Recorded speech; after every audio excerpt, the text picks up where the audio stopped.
Hey friends, it's Dr. Tracy, and on this month of National Recovery Month, I want to talk to you today regarding addiction. You know, some people use the words that addiction, whether it's alcohol, whether it's substances, or mental health, are a disease. And, you know, other people will say, oh, it's not a disease, it's a choice. Well, let's talk about that word disease for a minute. Is addiction a disease?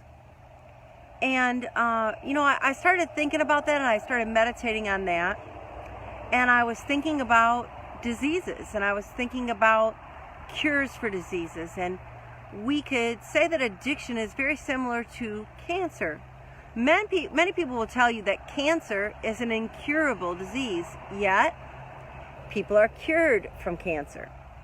But if that cancer takes hold in the body and isn't caught before it takes an aggressive hold, then oftentimes we're told that there's not much hope for that person and that it is a terminal disease and incurable.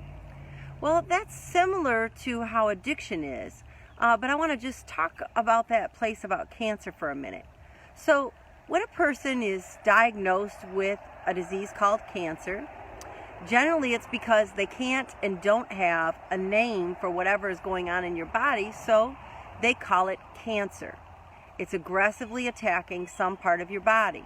Well, the next thing that the doctors have to determine is, where is it? Where is it located, and how do we need to treat it? And after we treat it, what are the odds of having to retreat it? And what is the chance of survival? Well, when it comes to addiction, I believe it's very similar to that. We could liken addiction to a disease, and many people think that addiction is incurable. But just like a person who has a will to live, who's been diagnosed with cancer, and the right treatment, cancer is curable, so is addiction. And addiction with the right treatment and the right environment and the right attitude of the person who's in recovery can make all the difference of whether that person can recover. There are a lot of times people say, oh, there's just no hope for that person. Well, hope comes from within, so don't let anyone tell you there's no hope for you. You are the one who determines whether you have hope to recover. So, in fact, many people have been told they have cancer in the stage 5, and there's, days for them to live, and yet they are cured. So we are never going to put any addict on point saying that they can never recover. But there are times when an addict's addiction has taken such a root that without aggressive treatment, without the right kinds of treatment, most likely they won't be cured.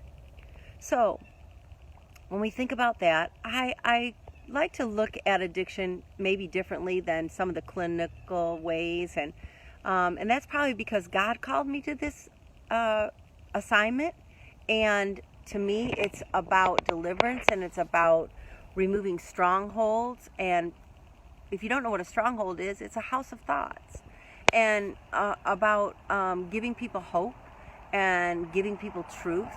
So when we look at a person who is spirit, soul, and body, many times when they're in addiction, they don't have things in God's order. They aren't living as a spirit who has a soul, which is our mind, will, and emotions, and lives in a body. And in fact, everything's kind of twisted the other way around, and that person is living ruled by their flesh, ruled by their thoughts, and no thought for their spiritual life. But who we really are is a spirit being. So as a 3-part being, there are some different aspects that we need to look at regarding addiction that I think are often neglected when we talk about recovery. And so I look at it with 3 different quotients involved in a human being's life: the IQ, the EQ, and the AQ. Now, the IQ is a person's intelligent quotient. In fact, we could say, how much do you know? Some people aren't able to recover because they have no knowledge on how to recover. They have no knowledge of a different kind of life. So IQ is important to give people knowledge. They may not know they have a mental illness.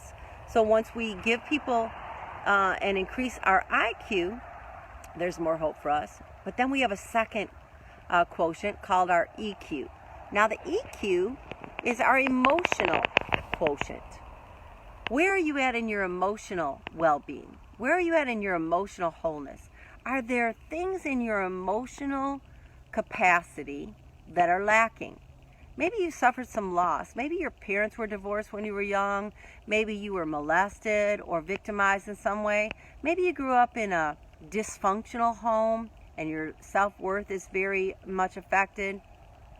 Maybe you grew up around addiction and you don't have any other knowledge of a healthy environment. That can also impact your emotions and chronic depression and other types of addiction, mental problems that can be also cured if given the right attention. So your EQ is something that I think a lot of people who deal with recovery don't talk about. But I really believe that our emotional wellness is a route to the freedom from addiction. And that people have situations, whether it's father loss, whether it's mother loss, maybe you grew up in foster care, maybe, and this is a real common one, another sibling died when you were young. Someone was tragically murdered, or you had some other significant traumatic event in your life. So those are all things that fall in the emotional quotient of a person. And so we have to address that. And then the third one is the AQ.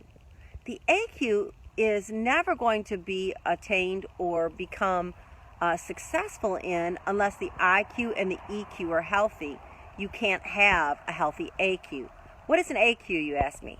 AQ is your adversity quotient.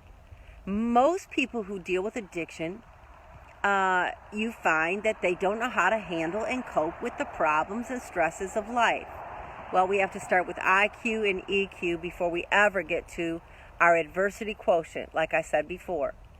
That would be like if you had cancer and they started out with identifying and giving you knowledge as to what kind of cancer you have and what the possibilities are for your recovery and some of the methods that they might use.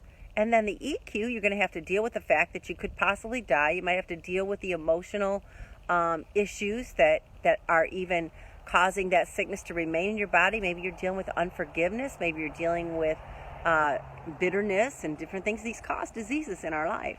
And so you have to make well with your soul. That's what we say. And then you begin to think better. You begin to hope. You begin to stand on the promises of God. Whatever the situation is, your E quotient is involved. Then the adversity, the ability to cope with the journey that you have to take and all of the things that could happen, whether it's your hair loss, whether it's weakness in your body, your immunity being broke down, and you might have to stay in home. So you see what I mean about IQ, EQ, and AQ? When it comes to recovery and wholeness recovery that we believe in at New Direction and through Growing Discoveries Outreach Ministries, we believe that IQ begins with the knowledge of the Word of God and the knowledge about the tools of recovery from addiction. We also believe that we have to look at the emotional well-being of a person and understand this, that people generally don't get involved in drug use unless they're trying to bury and mask some kind of pain, or they're trying to alter a feeling in their body. Before they ever get into the place where that addiction takes hold, the choice of using that substance is very different. I came from a long line of alcoholics in my family and people who dealt and struggled with mental illness and some different things, and I knew at a very young age that if I did not want to be an alcoholic, that I should never take a drink. And so that's been a choice in my life that I made because I knew. But there is not a day that goes by, or I shouldn't say a day, but a month or a season that goes by that oftentimes I don't think about how I'd like to mask the stresses and the pressures and think about drinking alcohol, because see, that has been in my family for a lot of years, but I made a decision and a choice, and because I've cleaned out that the pot of broken emotions in my life and dealt with the hurts and the losses in my life, I'm able to say no to alcohol, because I have realized that masking something will not fix anything. And also coping with problem after problem, you're not able to do until you're strong in the Word, strong in your relationship with God, strong in your relationship with yourself, whole and healthy.